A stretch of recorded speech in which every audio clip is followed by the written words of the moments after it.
Well, hello and welcome to More Than Footy, brought to you by Bingley. I'm Hayley Faulkner. And I'm Tom Chadwick. Great to have your company. Hayley, we are in the presence of greatness at the moment. Let's introduce our next guest in Alexander Volkanovski. Now, what do we call you, Alex? The Volk? I'm a bit nervous. Whatever you want, mate. I'm pretty easy going. But yeah, the Alex, Volk, everyone goes with the Volk. Volk's pretty easy. But yeah, Alex. Oh, obviously my name's Alexander, but everyone calls me Alex or Volk. Right. Whatever you want. Right. I'm easy going. Good to know. I'm a bit easy going. You know what I mean? Call me bastard, whatever. It doesn't matter.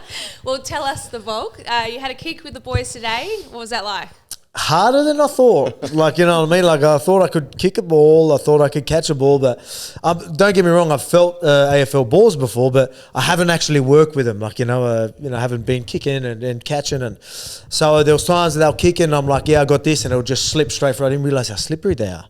So, yeah, a bit of an eye-opener. I thought, yeah, I'm handy everywhere, you know what I mean? Like I said, I'm not a cocky person, but I'm quite confident in that. But I didn't look too good out there. And you headed out to training, of course, and you saw the Sydney Swans HQ. What did you make of the facility? Oh, mate, what a facility. It's incredible. It really is. Like, I've been lucky enough to, travel the world and see some great facilities, but this is next level. Like, you know what I mean? It's incredible. So, very good. Where does it rank in your facilities that you've seen? Top. Oh, get out. Yeah. That's what I mean. Like, I've seen some, but I couldn't believe how, it's top notch. Obviously, fresh. How old is it? Oh, it's only a year old. Yep. Still looking great, Nick. I was surprised how big it is, where it is as well. Look where we are as well. Like, to have a facility like this here, incredible. Very good. Did you just find the mat in our gym? Did you have a wrestle with anyone? I did. I had a feel of it. I was like, oh no, yeah, good. You could slam some people on that. That'll be all right. So maybe next time I'm here, we'll do a bit of wrestling. Get John in there. Yeah. Longmire. Yeah, now why I'd not? love to see that.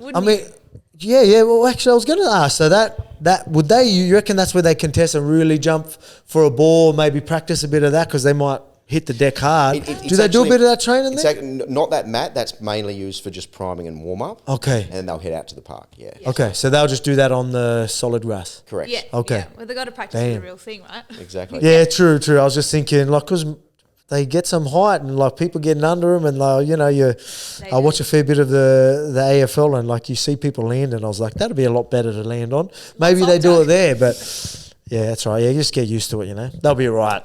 Now let's talk about your career before MMA. Rugby league, I believe you were playing semi-professional rugby league. Yeah. So a very different ball to what you... That's what I mean. That's the difference. Like, it is a lot more grippier, that's for sure. Like, I was used to... Again, I felt them, but I didn't realise how it wasn't there. Obviously harder than I thought as well. Harder, slipperier, like, the grip isn't there and the shape of it, and it would just, slip right through. So I'm way used to it. So, credit to the guys, but... I'm a bit, I'm not a perfectionist, but if someone's ever kicking an AFL ball at me ever again, I'm catching it every time and I'm kicking it between. So I'm going to be doing some practice. Next time, elbows in, tucked in, technique's going to be. I love it. Now tell us, how did you get into MMA? I've just always loved the sport. So I was at a pretty young age, I was watching it. No one was really watching it back then. It's obviously grown so much now, but at that time, like, I was like, oh, what's this? You know what I mean? From WWF days, and then I remember seeing Ken Shamrock. He was in WWF, and I seen him doing this fighting thing, and I'm like, what's going on here? He's like, oh, I'm going to watch that, and I ended up watching it, and then I was pretty much hooked. So I watched that at a younger age, but was something I always wanted to do. Didn't do much of it, and then just thought, you know what? Played the rugby league, did a bit of wrestling when I was younger, and thought, I'm going to give this a crack when I was 22 years old. So I started reasonably late. But yeah, obviously best decision I ever made, I guess. So I'm fascinated by that transition. How long did it take you from the 22 years of age to your first fight, knowing you'd had that time of gym, probably fights in the gym? Like, how was the preparation for your first professional fight? First professional, I had a couple of amateur fights. Okay. So, but I did all that in like 1 year. So I did So I was training. I trained and did a bit of training. I did it 1 year, like in pre-season. So I did a few sessions. I didn't mind it, but it was only a couple of sessions. And then the next time, I'm like, you know what? I think I want to do this more. You know what I mean? I had my mate hit me up and goes, oh look, that he was training at the gym at Freestyle. MMA, and then he's like, I want to take this serious and I want to train a partner to sort of do it with. And I'm like, you know what, I was thinking about this the other day. Let's do it. So the next pre-season I did that, and my last year of football was that first year of training, and then I had a few fights that year, and then pretty much went professional that next year. So in 1 year I had four amateur fights, and I was professional within the year. So I went professional with not even 1 round's experience. Wow. So all the fights were pretty quick. Yeah. I assume making that transition, there would be a level of anxiety and not knowing if you belong. 30 professional fights, I believe now. At which fight can you remember you thought, yep, I belong here? I guess I always had that belief in me that I could do it. But I mean, so does everyone, right? Everyone's a dreamer, and they see them. So I see myself as UFC champ when I wasn't even training. You know what I mean? Like, I guess it's imagination, but I remember that.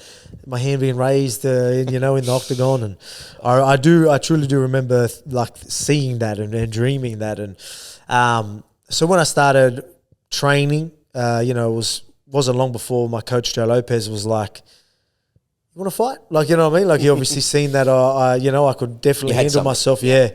So like, and I'm like, I was already thinking it, let's do it. You know what I mean? So it was like something where I believed. I remember even before I started training, I remember this sounds bad because I'm not that type of guy that's cocky like this. But I remember watching, because again, I was a big fan of the UFC. I remember watching a UFC event. I'm like, I reckon I could do well at this, man. I want to take it on. I reckon I could be like a national champion and all that. Maybe go all the way. I was like saying, I reckon I could be one of the best in Australia. Blah blah blah.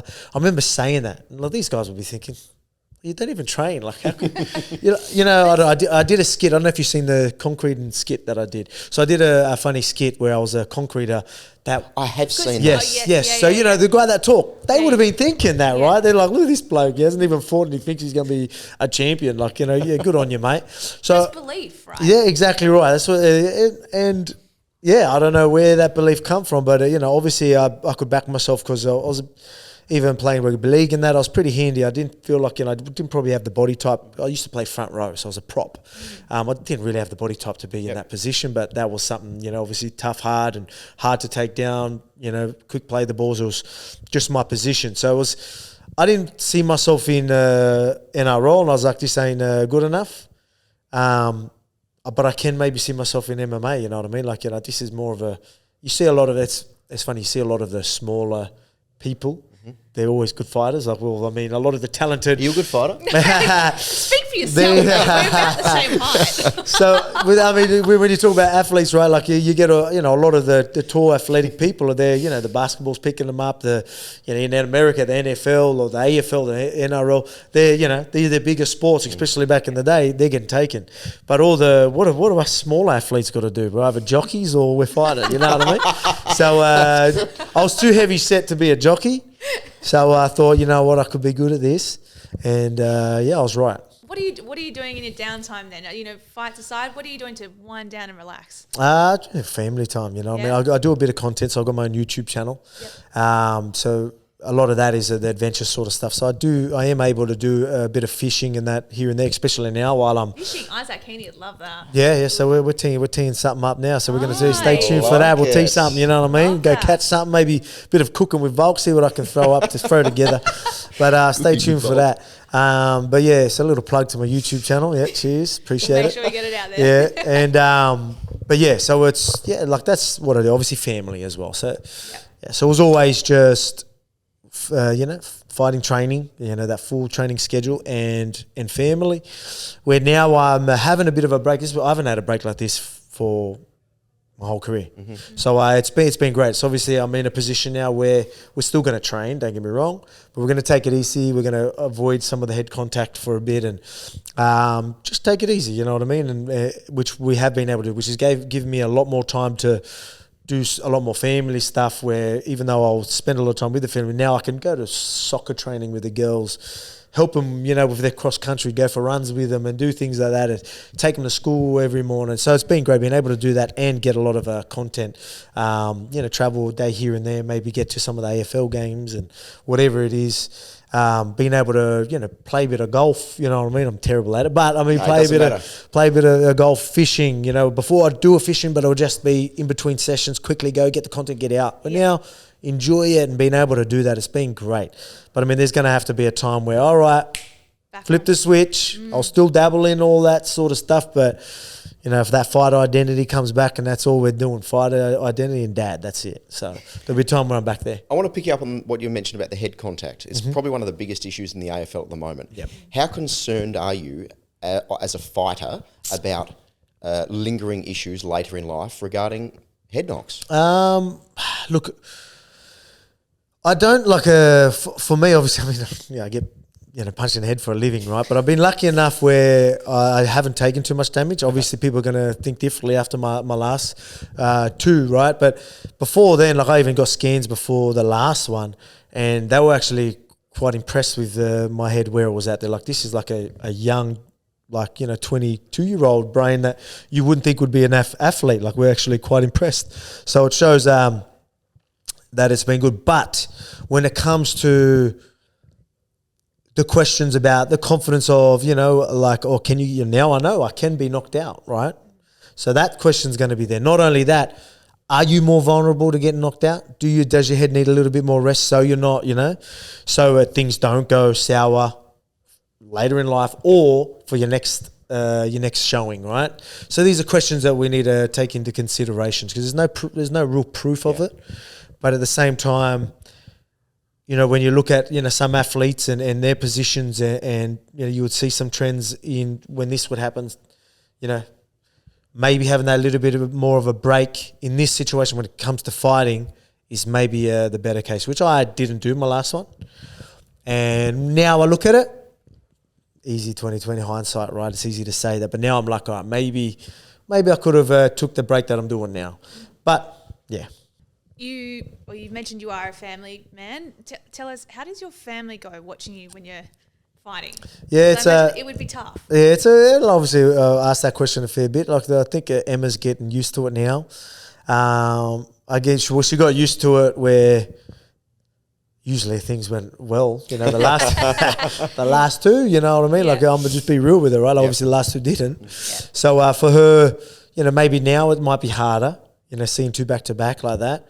So she might find that harder now, where before it was hard, then she got used to it, but she understands what it comes with. Obviously, I tell her, it doesn't matter the outcome. You know what I mean? At the end of the day, look at the position it's put us in. You know what I mean? And this is just a part of the job.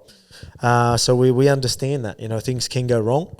We're lucky enough throughout most of my career it didn't, but yeah, they're okay with it. My kids. They don't watch it as much. They're all right though. They're all good with it. They take it pretty well, to be honest with you. We joke about it. They take. I don't know if you've seen the video. What was their feedback after your last fight then? Okay, well I'll tell you one about Islam Makachev. So I took the short notice fight with Islam Makachev. I don't know if you've seen this video. So I take the short notice fight. Didn't go well. I ended up getting knocked out, and then. The girls, my eldest, she's pretty switched on. So I'm actually quite impressed with this. But so I was she's trying to go to bed. And as kids do, they want to stay up as long as they can. Oh, I need to go to the toilet. Oh, my tummy hurts. Or whatever it is. They're trying to find a way all the time. And this time, I'm scared. You know what I mean? I'm like, what are you scared of, darling? I'm right here. I'm there. It's relaxed. It's all right. She's like, oh, I'm close to a window. What if they come through the window? I go, darling, I'm going to hear the window. It's all right. But what if they do? I'm like, darling, at that time, I think she'll be fine. Yeah, that's what I said. So I was a world champ at the time too. I go, darling, I'm a world champ. I think I'm going to be all right. Don't worry. I think I can sort out this situation. And then she goes, what if it's Islam Makachev? Oh, yes. And just shuts me down. I hear my wife. This is your daughter? My daughter, yeah. My wife down there, I just hear her burst and laugh. I'm like, did you hear that? I'm having a laugh about it. And so I'm like, wow. But it was it sounds nasty, but it was I'm not the type to talk myself up. But I started getting a bit, You know, like, I'm a world champion. I think I can sort it out. I don't usually talk like that. And she mustn't have liked it and just, well, I'm going to shut this bloke down. You know what I mean? Like, I'm going to pull him back in order. So he's like, oh, you're getting a bit cocky, are you, over there? What about bang? And they're just like, ooh, okay, sweet. That was impressive. So I was impressed. Well, Alex, it's been great seeing you here at Sydney Swans HQ, mate. Good luck for the next chapter, and thanks for joining us. No worries at all. More Than Thanks Footy. for having me. I appreciate it. Thank you.